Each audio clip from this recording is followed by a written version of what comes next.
నమస్తే కళ్యాణ్ గారు. నమస్తే జగన్. కళ్యాణ్ గారు, రాజేష్ అనే ఒక వ్యక్తి మనకు మెయిల్ చేశారండి. తన పర్సనల్ ఇష్యూకి సంబంధించి మెయిల్ చేశాడు. ఎన్ని మలుపులు అంటే ఒక జీవితంలో ఇన్ని మలుపులు ఉంటాయా అని ఆలోచించాల్సిన పరిస్థితి. ప్లస్ మనం ఎప్పుడు చాలా వరకు చూస్తూ ఉన్నాం వచ్చే కేసుల్లో రివెంజ్ తీర్చుకోవటం, టైం కోసం వెయిట్ చేయటం, ఆ టైం దొరకగానే నేనేంటో ప్రూవ్ చేయటం అనే అంశం ఎక్కడికెక్కడికో వెళ్ళిపోతుందండి. అంటే సర్దుకుపోయే తత్వం అనేది కొంత తగ్గిపోతుంది అన్ని వైపులా కూడా. కరెక్ట్. దీనికి సంబంధించిన విషయమేనండి. మరి రాజేష్ కాల్ చేసేనా? తప్పకుండా మేడం. అంటే వైఫ్ తో మేడం, అంతే వైఫ్ తో గురించి అతను చెప్తున్నాడు. అవును అవును, మ్యారేజ్ అయింది, ఇప్పుడు ఆవిడ సర్దుకుపోయే ధోరణిలో ఆవిడ కనిపించట్లేదు. దానికి సంబంధించి ముందు కొన్ని ఇష్యూస్ ఉన్నాయి. ఇప్పుడు సందర్భం కాబట్టి తను రివెంజ్ తీర్చుకోవటం.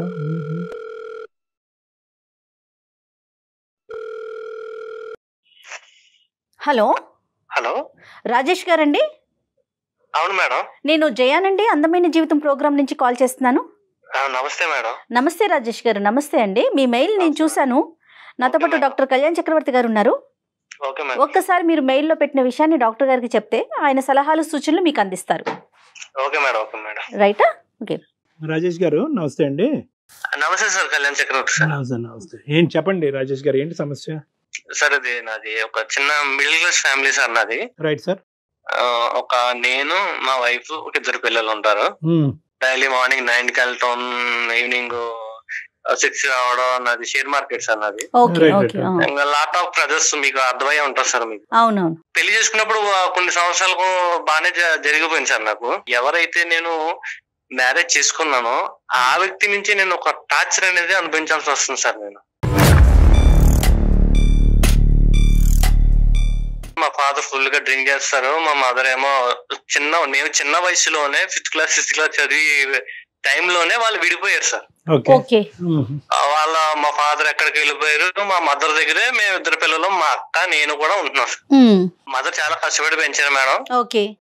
ఒక మా సమతలో మా అక్కకి పెళ్లి చేసాం. నా విషయం దగ్గరకు వచ్చి ఏం జరిగిందంటే, నేను చదువుకునే టైంలో నేను మా దూరపు బంధువులు ఒక అమ్మాయిని నేను ప్రేమించాను సార్. ప్రేమించిన కొన్ని సంవత్సరాలు మాకు కూడా చదువుతో పాటు ప్రేమ కూడా చాలా రోజులు కంటిన్యూ అయింది. నేనైతే ఎవరైతే ప్రేమించానో వాళ్ళ అమ్మాయి పెళ్లికే నేను వెళ్లాల్సి వచ్చింది. ఆ అమ్మాయి ఎలా మిస్ అయిందంటే, వీళ్ళు మిడిల్ క్లాస్ ఫ్యామిలీ, వీళ్ళ ఫ్యామిలీ మదర్ పర్ఫెక్ట్ వేలో లేరు, వీళ్ళ పిల్లలు కూడా ఇలాగా ఈ వేలోనే ఉంటారు. అదొకటి మెయిన్ పాయింట్. రెండో పాయింట్ వచ్చి వీళ్ళకి డబ్బు లేదు.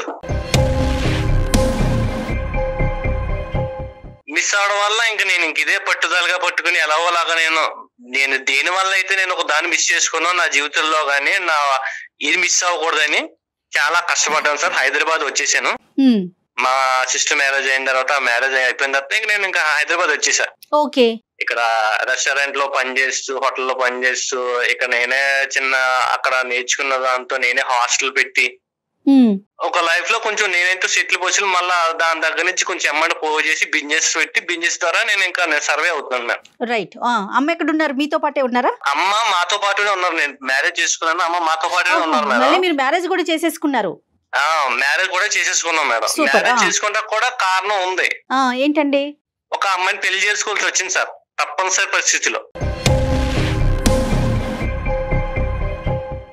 అది ఎక్కడ జరిగిందంటే, నేను ఏవైతే మా దూరపు బంధువుల అమ్మాయి పెళ్లికి వెళ్ళానో ఆ పెళ్లిలో ఈ అమ్మాయి మా దూరపు బంధువు, ఈవిడ కూడా నాకు రిలేటివ్స్ లో మరదలు అవుతుంది. ఆవిడ అందులో మ్యారేజ్ లో నన్ను చూసింది. ఎలాగైనా సరే పలానా రాజేష్ నేను చేసుకుంటానని ఆ అమ్మాయి పట్టుబట్టింది. రైట్. నేనేంటంటే మా ఫ్యామిలీలో నేను మ్యారేజ్ అయితే చేసుకోను, అసలు 100% చేసుకుని నా జీవితం సరిపోతుంది అని నేను ఒక మైండ్ లో ఫిక్స్ అయిపోయాను. ఎందుకని? ఫస్ట్ ఇన్సిడెంట్ కండి? First incident. రైట్. ఓకే. మా లవ్ అయితే ఎక్కడ మిస్ అయింది, మా ఫాదర్ మదర్ అలాగా విడిపోయారు. దాని వల్ల మనసులో పెట్టుకుని నాకు మా పెళ్లి అనే దాని మీద విరక్తి కలిగింది మేడం. లాస్ట్ కి ఏమైందంటే, ఈ అమ్మాయి నన్ను ప్రేమించింది అన్నట్టు నాకు తెలిసింది సార్, మా అక్కల ద్వారా. ఈ అమ్మాయి నా కోసం 7-8 సంవత్సరాల నుంచి వెయిట్ చేస్తుంది సార్. ఒక మనల్ని ప్రేమించే వ్యక్తి మన జీవితంలోకి వస్తే ఎంత అద్భుతంగా ఉంటుందో సినిమాలో చూపించినట్టు మనకు కూడా కొంచెం చాలా బాగుంటది, మన దిశ దశ మారిపోతది అని అదొక కాన్సెప్ట్ తో నేను చేసుకున్నాను. చాలా రిచ్, కొంచెం 50 ఎకరాల పొలాలు ఉన్నాయి, నగలు ఉన్నాయి, నట్టు ఉన్నాయి, ఇంకా ఫ్యామిలీ బ్యాక్గ్రౌండ్ కూడా చాలా పెద్దది. రైట్. ఏదేమైతేమి మీరైతే పెళ్లి చేసుకున్నారు ఆ అమ్మాయిని? ఎలాగైతే పెళ్లి చేసుకున్నాం. ఓకే, నెక్స్ట్ అండి. పెళ్లి చేసుకున్నాం, ఎలాగా కొన్ని రోజులు బాగానే గడిచింది. మేము మా అమ్మని తీసుకొచ్చి హైదరాబాద్ వచ్చేసామండి. హైదరాబాద్ వచ్చిన తర్వాత నేనైతే ఎక్కడ ఉన్నానో అదే హైదరాబాద్ లో మా అమ్మని వేరే ఇంట్లో పెట్టాల్సి వచ్చింది. ఎందుకంటే మా అమ్మగారినే సరిగ్గా పట్టించుకోకపోవడం, టైంకి మెడిసిన్ ఇవ్వలేకపోవడం, సరిగ్గా చూసుకోకపోవడం, ఇంకా తిట్టిందే తిట్టడం ఏదైనా. ఇంకా ఆవిడకి కూడా నాకు కూడా ఇంటికి వచ్చినప్పుడు మా అమ్మగారు ఆఫీస్ నుంచి వచ్చిన తర్వాత చెప్పే లోపలికి నా మనసు కూడా చాలా గాయమైంది సార్. అత్త కోడళ్ళకి పడల. ఆవిడ కోరుకున్నారండి మీ భార్య వచ్చి మీ అమ్మ ఇక్కడ ఉండటానికి వీల్లేదు అనే మాట వచ్చిందా, లేదంటే మీరే ముందు జాగ్రత్తగా అమ్మకి ఎందుకు ఎలాగా మదర్ అక్కడ ఊళ్ళో ఉంటుంది కదా, నేనే వయసులో కొంచెం బాగా కొంచెం ఏజ్ పడింది, చిన్నప్పటి నుంచి కష్టపడి వచ్చింది కదా, కొంచెం రెస్ట్ కొంచెం సుఖపడుతుంది కదా మేము ఇక్కడ తీసుకొచ్చాను సార్. మీరు ఆ నిర్ణయం తీసుకోగానే మీ వైఫ్ ఓకే అని చెప్పారా, ఎందుకండి ఆ పని చేస్తున్నారని అన్నారా? ఓకే అనలేదు సార్. పర్లే కొంచెం కొన్ని రోజులు ఉండొస్తారు, వెళ్ళే ఆడవాళ్ళు వాళ్ళ లేడీస్ వెళ్ళే సర్దుకుంటారు అని నేను ఇలా అనుకున్నాను సార్. రైట్. ఓకే. మార్నింగ్ లేచి కొంచెం వీళ్ళకి టిఫిన్ పెట్టడం, కాఫీ పెట్టడం కానీ, మెడిసిన్ ఇవ్వడం కానీ, ఒక మినిమం బేసిక్స్ కూడా చూసుకోలేకపోతుందండి. అర్థమైంది. మా మదర్ కి ఏమో కీళ్ళ నొప్పుల వల్ల టైం కి టాబ్లెట్స్ వేసుకోపోతే చాలా ప్రాబ్లం అవుతాయి. అమ్మ ఇష్యూ ఒకటి, ఇంకా అమ్మ ఇష్యూ ఒకటి. ఎక్కువ మెయిన్ ఇష్యూ అంటే మమ్మీ కన్నా సిస్టర్ అండి, మా అక్క. అయ్యో, ఓకే. ఆమెదేం ఇష్యూ అండి? మా బావగారు వేరే దుక్కున ఒక 20,000 కి వేరే దుక్కున జాబ్ చేస్తున్నారు లాంగ్ లో జాబ్ చేస్తుంటే, నువ్వు కూడా ఇక్కడ ఏందో ఉండడం ఎందుకు, నువ్వు వెళ్ళిపో. పెళ్ళైన తర్వాత కూడా అక్క మీతో పాటు మీ ఇంట్లోనే ఉందా? మా ఇంట్లోనే ఉంది మేడం. మా మమ్మీ మా సిస్టర్ ఇద్దరు కలిసి ఉండేవారు. వాళ్ళిద్దరు ఉండేవాళ్ళు, మీరు ఓకే రైట్. ఏం జరిగిందంటే ఈవిడి సూటుపోటు మాట్లాడడం వల్ల ఏదో మాట అన్నా కూడా మా సిస్టర్ భరించలేని వ్యక్తి అండి. దాని వల్ల ఒకనొక టైంలో ఆవిడ ఆత్మహత్య చేసి చనిపోయిందండి.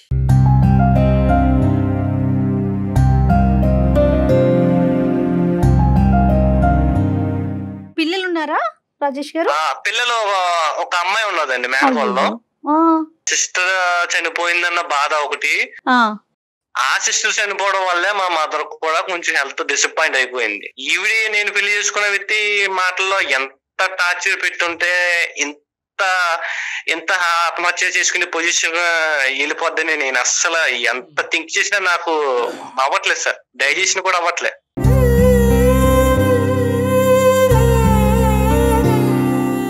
కానీ అది మనం కొరిలేట్ చేసుకోగలం అనేది ఇక్కడ చూసుకోవాలి. అంటే కేవలం మీ భార్య అన్నటువంటి మాటలకే మీ సిస్టర్ చనిపోయిందా, లేదంటే వేరే కారణాలు? ఓన్లీ మా భార్య అన్న విషయాల వల్లనే ఈమె చనిపోయిందండి. ఆల్రెడీ ప్రీవియస్ గా కాల్ మాట్లాడినప్పుడు ఇలాగా మీ మిస్సెస్ ఇలా ఉందిరా ఇలా ఉందని మా సిస్టర్ నాకు చెప్పి వదిన మీరు చెప్పేది మా సిస్టర్ నాకు చెప్పేది. అలా కదా, అంత జరిగినా కూడా సొంత అక్కనే మీరు పోగొట్టుకున్న తర్వాత కూడా మీరు మీ భార్యతో బానే ఉండేవారా? అంటే మీకు ఎక్కడ కూడా మీ ఇద్దరి మధ్యన డిఫరెన్సెస్ బాగా పెరిగిపోయి ఉండాలి. మా అమ్మ హెల్త్ బాగోవడం వల్ల ఈవిడి నీ వల్లే చనిపోయిందని నేను అనడం వల్ల ఈవిడికి నాకు నేను నీకు బోలంతా డబ్బు ఇచ్చి కొనుక్కున్నాను, నీకు ఎంత కట్నం ఇచ్చాను, నీ వల్ల నువ్వు నాకు దక్కు, ఇవన్నీ లాట్ ఆఫ్ ఇష్యూ వల్ల మా డైలో గొడవలు అయిపోవడం, పిల్లల ముందేమో పిల్లలు ఏడ్ చేయడం. అదేలేండి, మొత్తం మీద ఇప్పుడు ఏంటంటే ఆ అమ్మాయి వెంటబడటం అనేది ఒకే సబ్జెక్ట్ కాకుండా ఆస్తిపర్రాలు అందమైనటువంటి అమ్మాయి 6 సంవత్సరాలు బట్టి వెంటబడుతుంది. ప్లస్ మోస్ట్ ఇంపార్టెంట్ ఏంటంటే మీకు వచ్చిన కట్నం బట్టి కూడా మీరు అట్రాక్ట్ అయ్యారులేండి. ఇక్కడ డబ్బు అనేది ఒక ప్రధాన కట్నం బట్టి కూడా అట్రాక్ట్ అయ్యాను. నా లైఫ్ లో కూడా రేపు పొద్దున్న మనీ పరంగా ఏ ట్రబుల్ రాకుండా, ఆ వ్యక్తి కూడా అంత అందగత్త అమ్మాయి అయితే కాదు, యావరేజ్, బిలో యావరేజ్. సరే, అందం మాట పక్కన పెడితే కనుక డబ్బు ద్వారా కొద్దిగా సెటిల్ అవ్వచ్చు అనే ఉద్దేశం అయితే మీకు ఉంది పెళ్లి చేసుకున్నప్పుడే. అదే ఇప్పుడు అమ్మాయి బ్రహ్మాస్త్రం కింద వాడుతుంది. నన్ను పెళ్లిలో కోరుకున్న కారణం అయితే నేను హైట్ ఉంటాను, కొంచెం తెల్లగా ఉంటాను, ఇవన్నీ చూసే కోరుకున్నా సార్. నేను ఎలా ఆవిడ ఎలా కోరుకుందో నేను కూడా ఆశ చూసి అలా కోరుకున్నాను సార్. ఆవిడ ఈయన అందం చూస్తే ఈయన ఆవిడ ఆస్తి చూసారు. మొత్తానికి ఇద్దరు కలిపి మీ అమ్మగారిని చూడలేకపోతున్నారు, అది ఇక్కడ బ్యాడ్ లక్. మా అమ్మగారు చూడలేకపోతున్నారు. అక్క వాళ్ళ పాప ఎక్కడుంది? అమ్మనో పాప ఉంటున్నారా? అమ్మ వాళ్ళ మా ఇంటి కాడే పక్క స్ట్రీట్ లో హైదరాబాద్ లో ఉండాల్సి వస్తుంది మేడం. రైట్. పాప ఏం చదువుకుంటోంది? Pre KG. వాళ్ళ ఫాదర్ చూసుకుంటారా పాపకి సంబంధించి? వాళ్ళ ఫాదర్ మా సిస్టర్ అయితే ఎప్పుడైతే చనిపోయిందో అప్పటి నుంచి మా బావగారు అనేవారు పట్టించుకోవడం మానేసారు సార్. రైట్. ఒక మేనకోడలు అనేది ఇంకా నాకు కూడా ఒక కూతురు టైప్ ఇంకా చూసుకోవాల్సి వచ్చిన పరిస్థితి వచ్చింది. మీ మదర్ ని దూరం పెట్టిన తర్వాత మీ ఇద్దరు వరకు అయితే మీకు అది బాధాకరమైనా కూడా మీ ఇద్దరు హ్యాపీగా ఉన్నారా? హ్యాపీగా అయితే లేదు సార్, నేను చాలా నరకం అనిపిస్తున్నాను సార్. నేను ఎంతకాలం అయింది అమ్మని దూరం పెట్టి? 1 year అవుతుంది సార్. రోజుకి ఎన్నిసార్లు వెళ్ళి వస్తా ఉంటారు అమ్మ దగ్గరికి? అసలు వెళ్తారా? అమ్మ దగ్గరికి వెళ్ళనిస్తుందా నీ భార్య? అమ్మని చూసుకొని ఇస్తుందా? బాగోగులు అమ్మను నేను చూసి వచ్చాను, వాళ్ళకి ఏమైనా కొనిపెట్టాను, ఏమైనా చూసింది అనుకోండి, పెద్ద ఆ రోజంతా నైట్ అంతా ఒక 24 గంటలు కూడా గొడవ అవుతుంది. సో దూరం పెట్టడం వల్ల మీరు సుఖంగా లేరు, ఆవిడ సుఖంగా లేరు. ఆవిడ కూడా సుఖంగా లేదు. రైట్. ఓకే. ఇప్పుడు ఏమంటదండి? ఇంకా ఏంటి ఆవిడ కోరికలు చిట్టా? మీరేం ఎక్స్పెక్ట్ చేస్తున్నారు? మనకెందుకు మెయిల్ చేశారు? మెయిల్ చేయడం కారణం ఏంటంటే నాకు వీలైతే నాకు డైవర్స్ తీసుకోవాలి, ఇంకా ఈ వ్యక్తి మీద నాకు విరక్తి, అసహ్యం, ఇంకా మొత్తం అన్ని ఇంకా ఏవైతే పదాలు అయితే ఉన్నాయో మొత్తం అన్ని అనిపించింది సార్. అది అసలు వికారం వచ్చింది నన్ను. ఫస్ట్ ఆఫ్ ఆల్ ఏంటంటే వికారం వచ్చింది. ఇంకా నేను నా లైఫ్ లో ఎంత బాగుండేదో పెళ్లి కాకముందు, ఈ వ్యక్తి నాకు పెళ్లి అయిన తర్వాత రావడం వల్ల నాకు జీవితం మీద విరక్తి కలిగింది. ఇంకా ఎప్పుడైనా మాట్లాడారా? అమ్మని పాపని మీ మేనకోడల్ని చూసుకోవాల్సిన బాధ్యత మీదే కాబట్టి ఈ విషయం తనకి ఎప్పుడైనా చెప్పారా? చెప్పా మేడం. ఏమంటారు తను? నాకు చూసుకోవాల్సిన అవసరం లేదు, నేను కొనుక్కున్నాను, డబ్బు పెట్టి కొనుక్కున్నాను, నిన్ను చూసుకోవాల్సిన అవసరం నాకేంటి, నిన్నే నేను చూసుకోను, లేకపోతే మీ మదర్ ని మీ మేనకోవాలని చూసుకోవాల్సిన అవసరం నాకేముంది? బేసికలీ ఏంటంటే ఎప్పుడైతే మీ సిస్టర్ చనిపోయిందో అప్పటి నుంచి ఆవిడ చనిపోవటానికి ఈ అమ్మాయి కారణం అన్నట్టుగా మొత్తం అందరూ విరుచుకుపట్టడం వల్ల ఆ అమ్మాయి కూడా మానసికంగా ఇబ్బంది పడిందేమో. అసలు ఆ అమ్మాయి యాంగిల్ ఏంటో ఒకసారి విందాం. ఉందా ఆవిడ? నేను కాన్ఫరెన్స్ కలుగుతాను సార్. నేను ఆవిడ పేరు మమత గారు. ఓకే. ఒకసారి కలపండి, మాట్లాడదాం. Okay sir. ఇతను ఏమంటున్నాడు మేడం? నేను అక్కడ మనసు ఇరిగిపోయింది, ఆ ప్రేమ కరెక్ట్ కాదనే ఉద్దేశంతో పెళ్లి చేసుకోవాలనే ఉద్దేశం లేనుకున్న వ్యక్తి ఈవెన్చువల్ గా పెళ్లి చేసుకున్నాడంటే దానికి కేవలం ఆ అమ్మాయి వెంట పట్టమే కాదు, ఇతను అడ్వాంటేజ్ కూడా చూసుకున్నాడు. ఆ అడ్వాంటేజ్ ఒకటే కనిపించింది కానీ అసలు ఈ అమ్మాయి ఎవరు, ఎలాంటిది, ఎలా పెరిగింది అనేది ఆ విశ్లేషణ జరగలేదు. హలో ఏంటండి? ఎక్కడున్నా? ఇంట్లోనే ఉంటాను. ఎక్కడుంటాను? ఏం చేస్తాను? ఇంట్లో ఏదో ఒక పని ఉంటది కదా, పని చేసుకుంటూ ఉంటాను. మా అమ్మకి ఒంట్లో బాగోలేదు, మెడిసిన్ పట్టుకెళ్ళి ఇచ్చావా? నేను ఎందుకు ఇవ్వాలి? మీరు ఇవ్వచ్చు కదా. మా అమ్మ వండుకునే పరిస్థితి లేకే కదా నిన్ను పట్టుకెళ్ళమంటా. నాకేంటండి, నాకేం పని లేదనుకున్నారా? ఇంట్లో ఎక్కడ పని అక్కడే ఉంది, నేను పని చేసుకుంటూ ఉన్నాను. నాకు పని పాట ఏం లేదా? నేను ఇవ్వకుండా ఇచ్చుకుంటూ పోవాలా? నీకు ఇంట్లో 2 పిల్లలు, నేను నువ్వు ఉన్నావు, ఇంక నీకంత పని ఏముంది? అయినా కాకపోయినా ఎంత పని ఏంటండి? ఆవిడ అన్నం వండుకుంటుంది, నువ్వు కూర పట్టుకెళ్ళి ఇవ్వలేవా? కనీసం మెడికల్ షాప్ కి వెళ్ళి. నేను ఇవ్వనండి, నాకంత ఓపిక అసలు లేదు, నేను ఇవ్వను, మీరు ఇవ్వండి. ఇవన్నీ బాధలు నేను భరించలేకే అందమైన జీవితం అనే ప్రోగ్రామ్ కి నేను కాల్ చేశాను, మెయిల్ చేశాను. ఎవరికి? మమత, సారీ, నా పేరు డాక్టర్ కళ్యాణ్ చక్రవర్తి అమ్మ. ఇప్పుడు బేసికలీ ఏంటంటే రాజేష్ గారు మాకు ఫోన్ చేశారు. అంటే అతను పెళ్ళైనప్పటి నుంచి అతను పడేటటువంటి ఇబ్బందులు అవన్నీ చెప్పాడు. సరే, మేమేమి వన్ సైడ్ అనేటటువంటిది మేమేం మాట్లాడలేదు. కాదయ్యా, ఆవిడ ఏ విధంగా ఇబ్బంది పడుతుందో ఈ మ్యారేజ్లో అనేది కూడా మనం తెలుసుకుందాం, ఒకసారి ఫోన్ కలుపు అంటే కనుక మీకు కలపడం జరిగింది. సో మిమ్మల్ని ఏం చేయమనట్లేదమ్మా, ఒక 2 నిమిషాలు నా మాట వినండి అని అంటున్నాను. ఇప్పుడు మీ అత్త తర్వాత నువ్వు మాట్లాడేది కానీ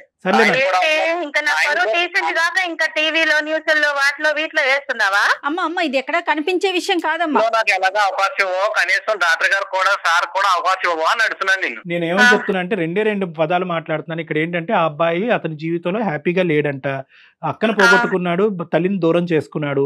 అయినా కానీ ఇన్ని జరిగినా కూడా నాకు నా భార్య మధ్యన సఖ్యత లేదు. కేవలం వీళ్ళ గురించే కాదు, మీ ఇద్దరం హ్యాపీగా ఉండలేకపోతున్నాం.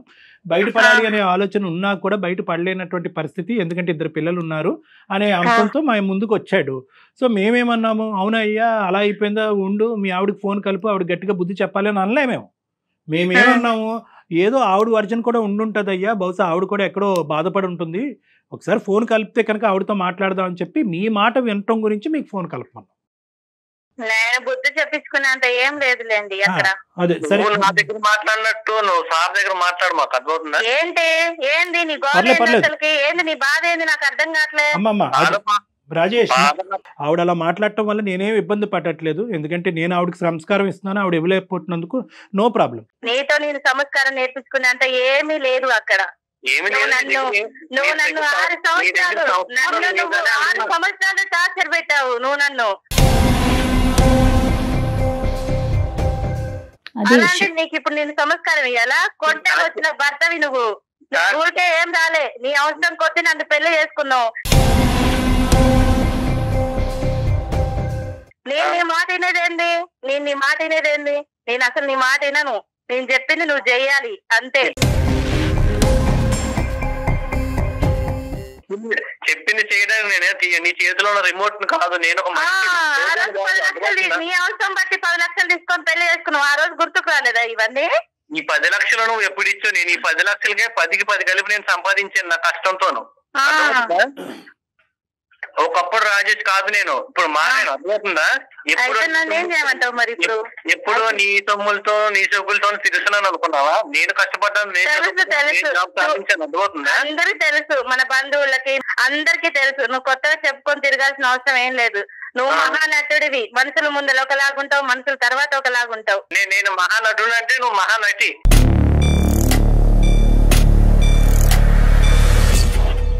సబ్జెక్ట్ కొద్దాము. మమత అమ్మ, మీరు 6 సంవత్సరాల పాటు అతని చేతుల్లో ఇబ్బంది పడ్డాను అని అన్నారు, ఏంటి అది ఒక్కసారి చెప్పండి అమ్మా.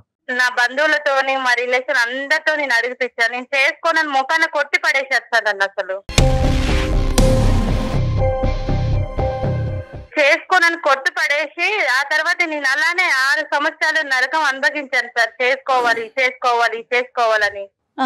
నువ్వప్పుడు 6 సంవత్సరాలు నరకం అనిపించేవాని, ఇప్పుడు నాకు 6 సంవత్సరాలు నరకం అనిపిస్తున్నావా? నీకేం నరకం చెప్పట్లే, నేను మాట్లాడే మాటలు నీకు నొచ్చాక నీకు నరకం అనిపిస్తుందేమో. నీకు ఆ రోజు నా డబ్బు అవసరం ఉండి నన్ను చేసుకున్నావు అంతే, నాతో నువ్వేనాడు ప్రేమగా ఉండలేదు కదా.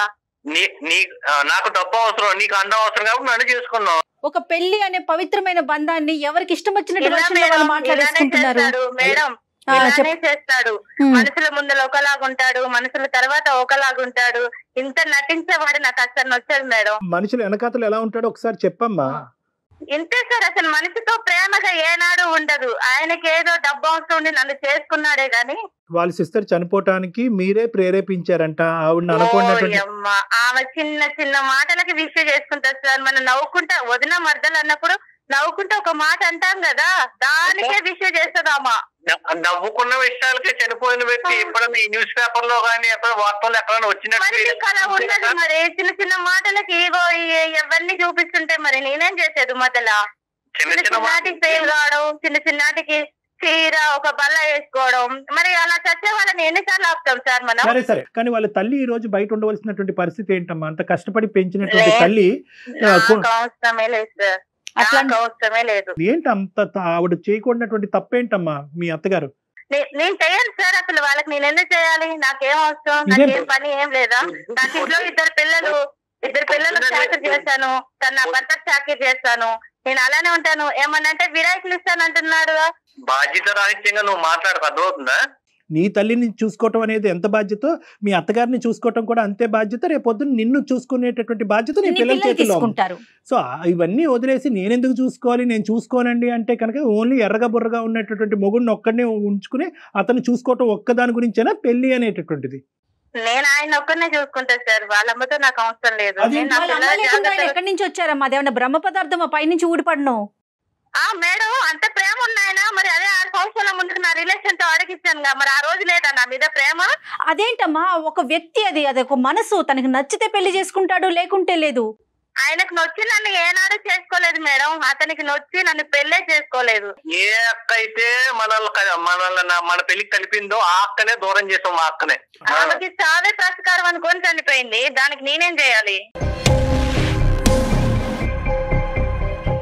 ఏం చెయ్యాలి ఏం చేయకూడదు అన్నది తీసి పక్కన పెట్టామ్మా. మీ కళ్ళు ఎదురుగుంటూ ఉన్న ఒక ఆడపిల్ల చనిపోయింది. అది దాని గురించి మీకు కొద్దిపాటి జాలి దయ సానుభూతి కూడా లేకుండా ఏదో పోయిందిలేండి ఎంతకాలం కాపాడుతాం అని చెప్తే కనుక ఈరోజు వాళ్ళ సిస్టర్ చనిపోయిన రోజే నిన్ను దూరం చేసుకోవచ్చు నీ భర్త.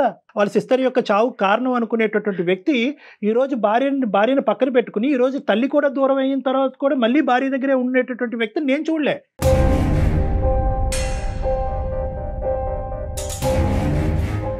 బహుశా ఇతని రిఫ్లెక్సెస్ చాలా స్లోగా ఉన్నాయా, ఇతను ఆలోచించలేకపోతున్నాడా, ఇతనికి దమ్ము ధైర్యం లేదా అనేటటువంటి మాటలు నేను ఉపయోగించవలసి వస్తుంది ఇక్కడ. దమ్ము ధైర్యం లేక సార్ నేను ఒక కాంపిటేటివ్ వాళ్ళలో ఉంటున్నాను. ప్రతి దానికి కూడా నాకు ప్రతిరోజు నాకు చేసే జాబ్ నాకు సవాల్గానే ఉంటుంది సార్.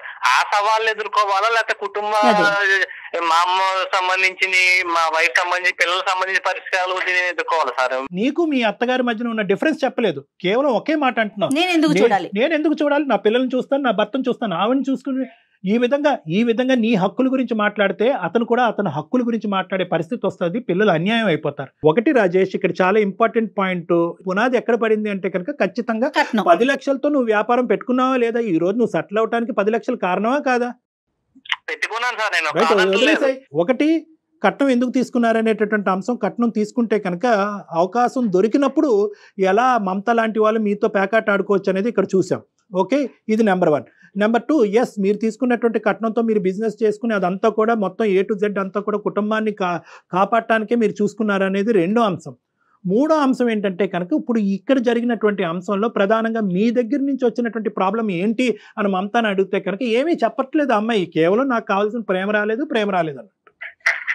ఇది ఆయనకి పర్సనల్ గా డబ్బు అవసరం ఉండి నన్ను పెళ్లి చేసుకున్నాడే గాని ఆయన ప్రేమతో ఏనాడు నన్ను పెళ్లి చేసుకుంటాను ముందడిగేలే కదా సార్. అమ్మా, బిజినెస్ అనే కాన్సెప్ట్ తోనే పెళ్లి చేసుకున్నారు. అతని అందం గురించి నువ్వు 6 సంవత్సరాలు వెయిట్ చేసి నువ్వు నీ డబ్బు గురించి అతను చేసుకున్నాడు. ప్రేమ ఆప్యాయతలు అనేటటువంటిది పెళ్లి అయినప్పుడు లేవు, ఇప్పుడు కూడా ఉన్నాయా లేదా అనేది చాలా పెద్ద క్వశ్చన్ మార్క్. ఎక్కడా కూడా ప్రేమ ఆప్యాయతలు అనేటటువంటి ఫౌండేషన్ మీద మీ వ్యవహారం నడవలేదు అనేది నేను బల్లగుద్ది చెప్పగలను. నా కుటుంబ జీవితంలో మా అమ్మ మా నాన్న ఎలా విడిపోయారో దాని వల్ల ఎన్ని ఫలితాలు అనేది మనకి డిసడ్వాంటేజ్ వచ్చాయో రేపొద్దున నా ఇద్దరు పిల్లల జీవితాలు కూడా కొంచెం ఒక మంచి దారిలోకి వెళ్ళాలనే నేను మిమ్మల్ని సంప్రదించాల్సి వచ్చింది. మీ ఆలోచన కరెక్టే, కానీ ఇక్కడ మీరు ఏదైతే వాతావరణాన్ని ప్రపంచాన్ని మీ తల్లిదండ్రులకి మీ పిల్లలకి చూపెడుతున్నారనేది ఇంకా ఇంపార్టెంట్ ఇష్యూ. ముసలి వయసు వచ్చి పెద్ద వయసు వస్తే తల్లిని ఇలా బయటకు మెడపట్టుకుని గెంటేసి పక్కింట్లో పెట్టి ఆవిడకి జబ్బు పడినా కూడా ట్యాబ్లెట్లు ఇవ్వకూడదు అనమాట.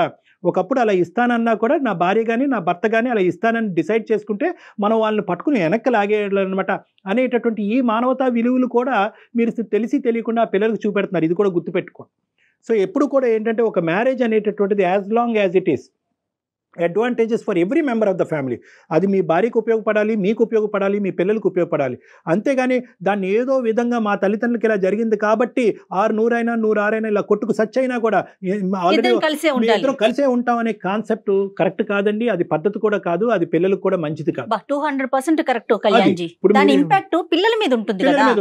ఇప్పుడు ఆ అమ్మాయికి ఎక్కడా కూడా మీ సిస్టర్ చనిపోయింది అనేటటువంటి సానుభూతి కానీ అయ్యో పాపం నేను కాదండి అని చెప్పడం వేరు.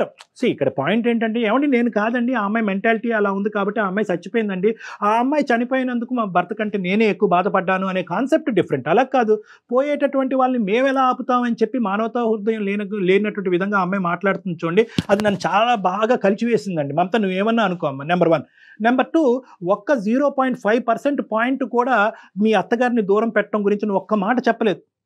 అది అతని హక్కు, అతని తల్లి దగ్గర ఉండవలసిన, తల్లిని దగ్గర పెట్టుకుని కాపాడవలసినటువంటి బాధ్యత అతని హక్కు. రేపొద్దున పిల్లలు ఏమవుతారో మనం పెంచేటటువంటి విధానం ఉంటుందండి, దాన్ని బట్టి చూసుకుందాం అంటే కాదు. ఏదైతే దరిద్రం ఏదైతే చండాలం మీ పిల్లలు చూడాలో ఆల్రెడీ వాళ్ళు చూసేశారు. సారీ, నా తప్పయింది, మీ అమ్మగారిని వెనక్కి తెచ్చుకుందాము, మీ అమ్మగారిని చూసుకుందాము, నేను మిమ్మల్ని బ్లేమ్ చేయను, మీరు నన్ను బ్లేమ్ చేయొద్దు, గతాన్ని వదిలేసి ముందుకెళ్దాం అనేటటువంటి ఒక్క పశ్చాత్తాపం నీలో వస్తే కనుక సరిపోతుందమ్మా. ఆయనకంత ఓర్పుకుంటే ఆయన చేసుకోనండి, నేను చేసేంత ఓర్పు నాకు లేదు.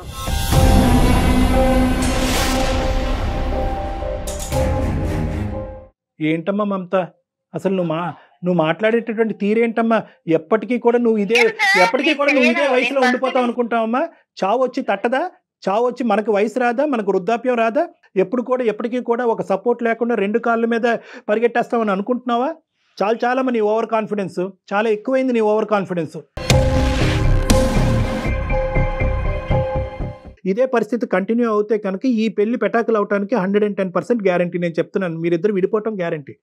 దయచేసి ఆ పరిస్థితి రానివ్వద్దమ్మా. అంత వెయిట్ చేసి అతన్ని తీసుకున్నావు కదమ్మా, లైఫ్ కంటిన్యూ చేయాలి కదా. ఒక్కసారి ఇంట్రోస్పెక్ట్ చేసుకో. ఇక్కడ ఏంటంటే ఇది కాంపిటీషన్ కాదు, ఇది టగ్ ఆఫ్ వార్ కాదు, అటువైపు గట్టిగా లాగుతూ ఇటువైపు గట్టిగా లాగాలనే ఉద్దేశం కాదు. ఇది 2 పార్టీలు కాదు, ఇది ఎలక్షన్స్ కాదు, ఇది పోటీ కాదు, ఇది కుటుంబం. ఒకసారి చెప్పి మళ్ళీ వెనక్కి వెళ్ళు. ఈ అమ్మాయి అందమైన మనసు ఉన్నదని చేసుకున్నాను సార్. నేను అతిలోక సుందరని ఎక్కడ చేసుకోలేదు సార్. అది అయిపోయిందండి, ఇంకా అసలు ఆ విషయాన్ని వదిలేసేయండి. ఉంటాడండి ప్రతిసారి ఇలానే సౌందర్యం జీవితాంతం ఉంటదండి.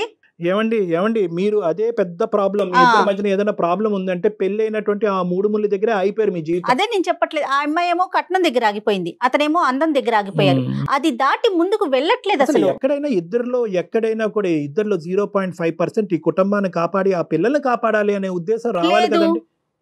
మమత ఒక్కసారి ఆలోచించమ్మా, ఒక్కసారి ఆలోచించుకో. ఆయనకి ఇబ్బంది, ఆయన మీకు ఫిర్యాదు కదా సార్, ఆయనకి చెప్పుకోండి, నాకు చెప్పమాకండి ఇవన్నీ. ఏదమ్మా నేను చెప్పిన దాంట్లో తప్పే ఉందమ్మా? ఏమైనా బూతు మాట చెప్పానమ్మా? నేనేమన్నా అనుకున్నటువంటి మాట అన్నానమ్మా? తల్లి లాంటి పెద్ద నేను మంచిగానే చేస్తున్నాను, వాళ్ళమ్మ చేసేంత ఓపిక నాకు లేదు. ఆయన మీ దగ్గరకు వచ్చాడు కదా, నాకు బాధ ఉన్నది, నాది ఇది చేయండి సార్, అది చేయండి అని ఆయనకు చెప్పండి. ఇవన్నీ నాకు చెప్పమాకండి.